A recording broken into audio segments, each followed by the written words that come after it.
vodíka, to je antihmotu, ktorá by sa nemala ničím líšiť od obyčajnej hmoty.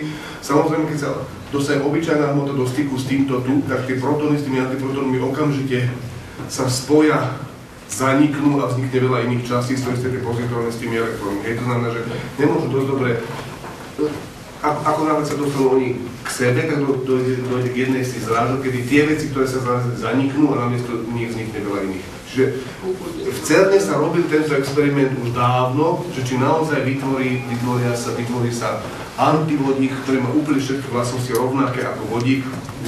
Bolo to tak. Výsledok je len ten, že podľa nášho porozumenia, teraz toho Sherlock Holmesovského, toho deduktívneho, že týmto faktom rozumiem, nikdy v živote som antivodík nevidel, ale z toho, čo som doteraz videl a z logiky mi vyplýva, že ak dám dohromady antiprotóny a pozitróny, bude sa to chovať ako vodík, akurát, že bude mať opačne nabité jadro a opačne nabité toho elektrónu, tak to aj bolo. Čiže tam sa nekonalo žiadne prekvapenie, nie je taký ako...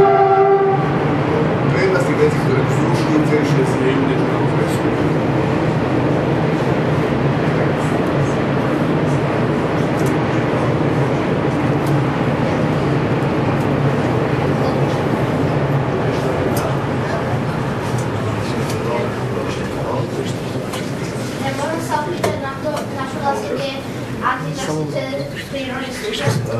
No, to je dobrá otázka, ale nie na mňa.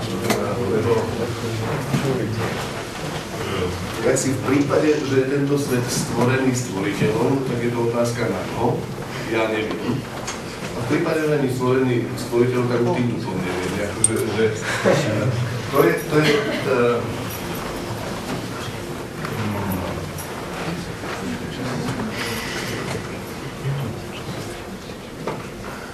Týmto náražame na úplne zaujímavú otázku, že keď sa malé deti pýtajú mami, že prečo, až kým tá mama buď nezošalie, alebo aká mama má dobré nervy, čo väčšina mama má, tak vydrží tie 2-3 roky a potom už sa to nesvojne pýtaš toľko. Tak vždy tá mama tomu decku odpovie, že on sa spýta, že prečo vlk zožral kozliatka, lebo bol hladný. A prečo bol hladný? Lebo už ho nejedol. A prečo, keď dlho nejem, tak som hladný? No, lebo v brúšku toto a toto. A prečo? A teraz to, čo tá mama vždy robí, je, že na každú z tých otázok odpovie niečím hĺbším. Hej? Že vysvetlí tú otázku toho decka, tá mama vysvetlí pomocou nejakých ešte hĺbších pojmov.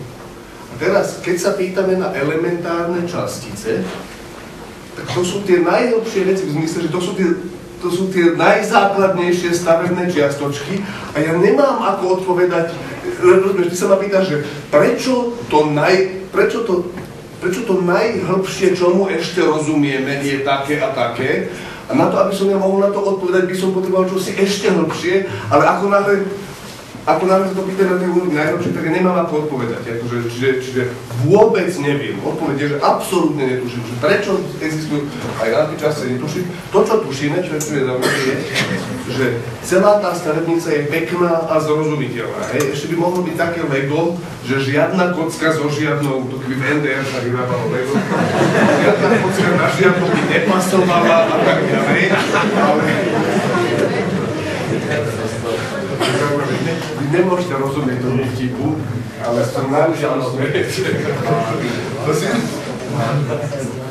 Ty áno, ale decka nemôžu.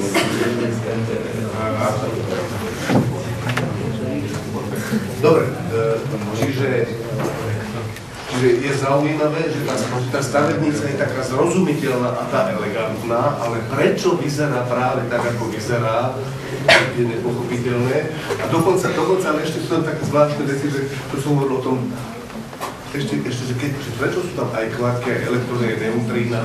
Dobre, takže každý z nich je iný. A ešte tam je tá vec, že ten mión, ten ťažší bratranec elektróna, ktorý sa na ňo úplne podobá. Keď tie veci tam sú a sú iné, tak ešte poviem, že tak tam môžem povedať vôbec nič. Ale keď tie veci sú že nie úplne iné, ale úplne rovnaké, akurát jeden je 200-krát ťažší, tak to je taká ešte dráždivejšia otázka, ani na to neviem odpovedať. Čiže to je výborná otázka, na ktorú absolútne netuším odpovedať. páči. Vy ste teraz hovorili o tej stavebnici takej fyziky elementárnej a proste ja som počul o takom americkom blázne fyzikálnom, ktorý zo všetkých vzorcov vysadil čas a jemu to proste tie vzorce sedeli a dokonca to poskladalo tak, že to pomaly lepšie fungovalo jak tá terajšia elementárna fyzika so samotným časom a teda tvrdí, že čas je taký vymysel človeka pre lepšiu orientáciu. Neviem o tom nič, čiže neviem teraz presne o čom je reč. Nie je to čudne. Neviem o tomu, musel by som vidieť, že čo to je. Ja tu nie som na dozore, dobre, takže sa upovedám. Čiže neviem, ako v tej otázke asi kľúčové slovo bolo blázon a pravdepodobne v odpovedi by bolo, ale neviem. Máme niečo ešte? Ak sú tie rôzne podobné častice ako elektróny sú ťažšie, mohli by slúžiť rovnako ako elektróny pri tvorbe nejakých častíc typu atómov? Áno, keby boli stabilné, ale oni nie sú. Áno, keby boli, akože je možné vytvoriť atóm vodíka, v ktorom mám protón a namiesto elektrónu obieha okolo toho protónu myón a nie elektrón. To nie, že by bolo možné, to je možné. Tak podobne ako urobili ten antivodík, tak vyrobili, dokonca myslím, práve v CERNe atómy vodíka s myónom namiesto elektrónu, no akurát, že ich životnosť je tie zlomky sekúnd. Hej, čiže na čo je taká rezí naozaj nepochopiteľné? Aké najvyššie protonové číslo si myslíte, že v prvku bude? Najvyššie protonové číslo je 1, vodík. Najväčšie. Najväčšie, aha. Najväčšie, neviem aké je. To sú dve otázky, čo sa pýtate, na ani jednu neviem odpovedať. Že aké je najväčšie, ktoré sa dosiahlo a aké je najväčšie, ktoré principiálne je možné. Na ani jednu neviem odpovedať. Jedno aj druhé bude niekde okolo 300, ale netuším koľko. Cez 200, protonové to bude, na čo cez 100? Protonové je náhody, hej. Jedno je také, že počet protonov a neutrónov, to je cez 200, a jedno je, že počet protonov, to je cez 100, ale viac neviem. Ako ste stále hovorili o tom CERNu, mňa by zaujímalo, či tie častice, ktoré sa urýchľujú, behajú v normálnom vzduchu, alebo je tam taký špeciálny... Tam je vákuum, tam je čo najlepšie vákuum, pretože akože čokoľvek tam je, tak do toho tie častice môžu vrážať a vidieť na nich možno, akože keď tá častica vrazí do nejak, akože tam je najlepšie vákuum, aké sa technologicky dá dosiahnuť, prvú ktorá má 30 km, kvôli tomu, aby do čo najmenej vecí to narážalo, aby čo najviac ich bolo uvedených na trošku energiu a zrazili sa tam, kde ich pozorujeme. Čiže tam je to najlepšie vážne.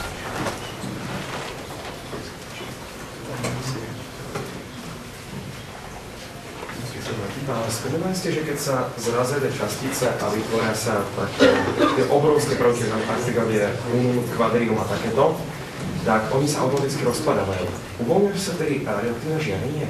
Tam nevznikajú prvky, v zmysle tam nevznikajú jadra prvkov. Ale to, že proste vznikajú častice. Vznikajú tam častice nejaké a otázka znela, že či sa vtedy uvoľňuje radioaktívne žiarenie, keď sa rozpadajú?